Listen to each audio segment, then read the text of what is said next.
What's up, everybody? My name is Josh LaFleur from Late Start Piano. Today I'm going to be explaining how to combat that feeling of overwhelm when you're just starting the piano, especially if you're an adult beginner and you feel like you're starting later in life. This video is specifically made for you. What can you do when you have that feeling of overwhelm? First of all, a lot of adults feel overwhelmed when starting the piano because there's so much to it, right? I mean, especially if you never have any prior musical experience. You can't read music, you've never taken music lessons before, you don't know where the notes are on the keys, you have to play with both hands. There's a hand coordination piece, there's a mental side of it. You have to know what the notes are, why they sound good, where they relate to each other, how to play chords, what's an arpeggio, all of these different things you have to learn.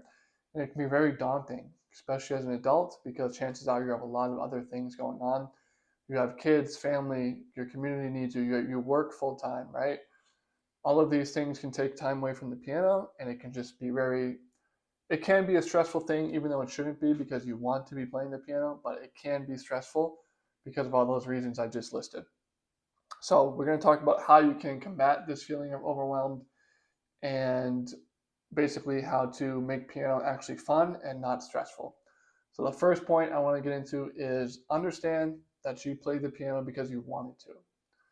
So because you're an adult, you now have the freedom to do what you want for the most part. It's not like when you're a kid, some kids that play the piano, they are forced to, right? Their parents say, you're going to play basketball, baseball, and you're going to play piano. I want you in all these different activities, and the kid just has to do it, right? And especially if the parent is paying for piano lessons, now they really have to do it because the adult is paying for the lessons and the kid doesn't have a choice. So they kind of get forced into it. But when you're an adult, you have a lot more power and control over yourself, especially if you are paying for piano lessons. You really want to play the piano because you want to. Nobody's forcing you. There's no parent that's hovering over your shoulder. You don't have some kind of teacher that's demanding that you play piano. You don't have your boss. I'm sure your boss at work is not demanding that you play the piano. You're doing it because you want to. So point number one is you just want to remind yourself why. Why are you playing the piano? Is it because you want to impress all your friends and families at the Christmas party? Is it because you've always wanted to play the piano, but you never could because you're working or because you were in school or college and now you have a little bit more time? Is it because you feel like you do have some creativity in yourself musically, but you never know how to go about that and you want to write your own songs on the piano? You want to explore what the piano has to offer and what you can do with it. So point number one is you want to figure out your why. Why are you playing the piano? Why did you start to begin with? And use that as a motivator to help you combat the feeling of overwhelm when times get tough and you feel like, damn, this is impossible. I can't really learn the piano. It's too hard for me. I don't get it. Remind yourself why you started to play to begin with so that you can use that as motivation to get past the difficult parts, and things will get easier, I promise. Things will get easier the more you play because you're going to be building on layers and layers of knowledge of what you already know. Building that foundational piece at the bottom, that's always the toughest part. It's also the most important part. So just stick with it. And again, keep that why in mind. Second point is you want to take it one day at a time. So as I just said, learning piano is a lot, and it can feel discouraging seeing a lot of other people, especially if they're younger than you and they have been playing for a long time and they're really good at piano. It can be very discouraging for you because you feel like you lost a lot of time and it's now impossible for you to play the way that you want to play. And that's just not true at all.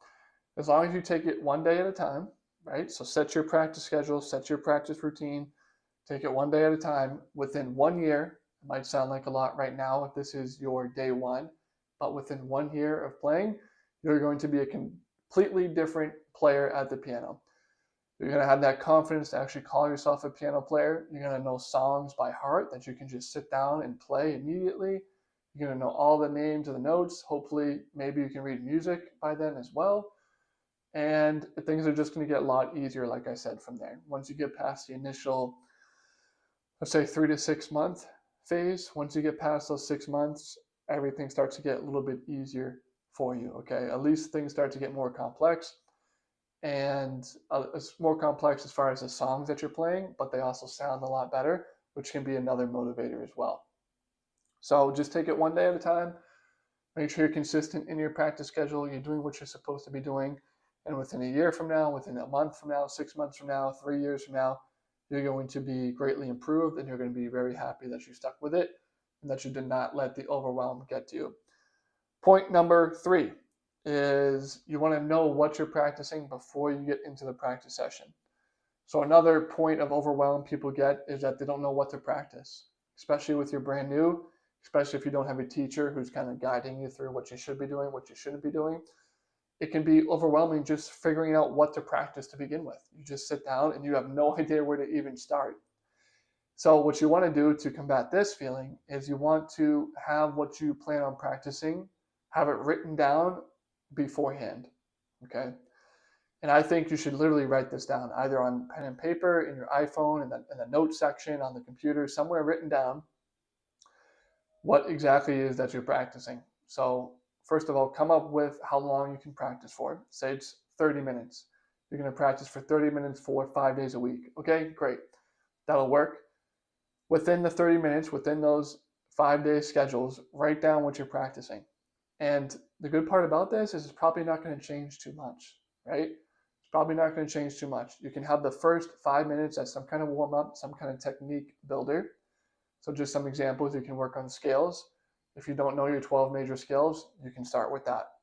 Start with C major, learn 12 major scales with both hands and 2 octaves going up, going down.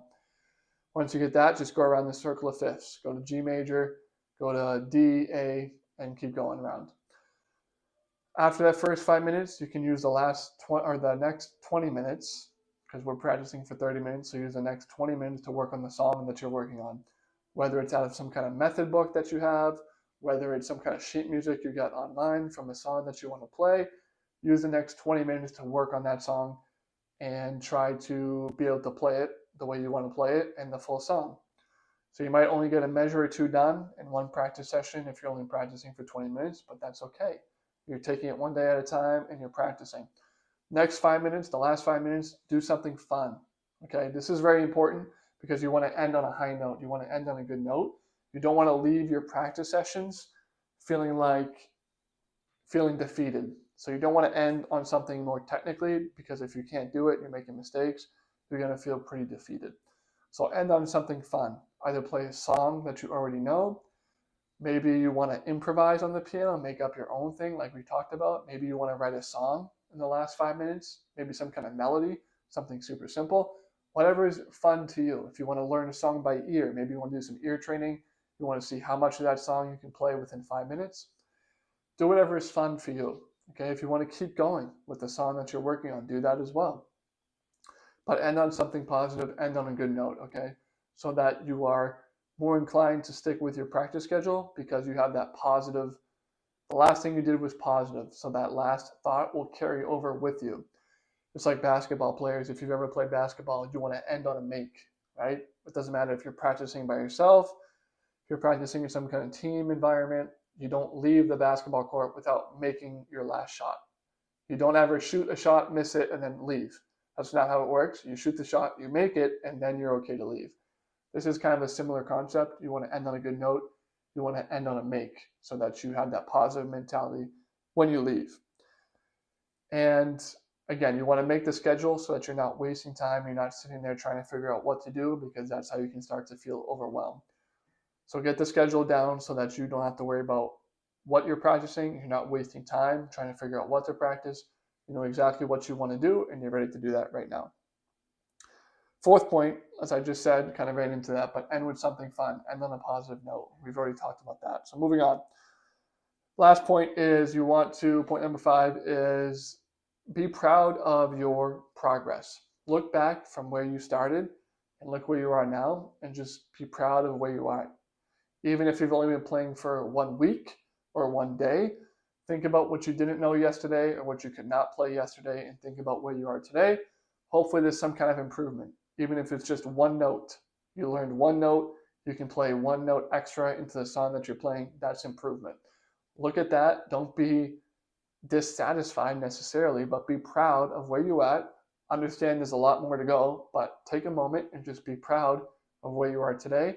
Be proud that you stuck with it. Be proud that you're consistent, and be appreciative of yourself that you are getting better.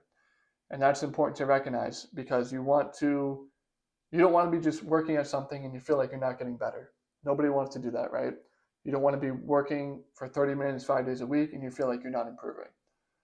So this is important because you want to basically convince yourself that you are improving so that you'll continue to play, and it just puts you in the right mindset as well. Okay.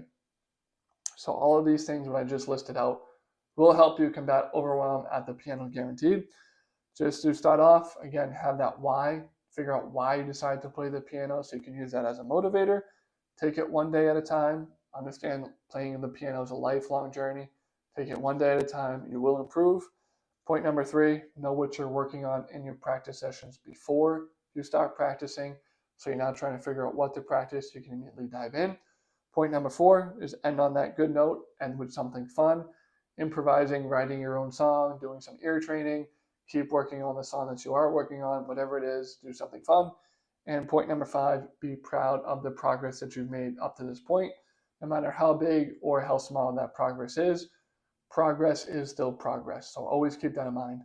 Hope that helps. Any questions, comments, let me know. My name is Josh LaFleur from Late Star Piano.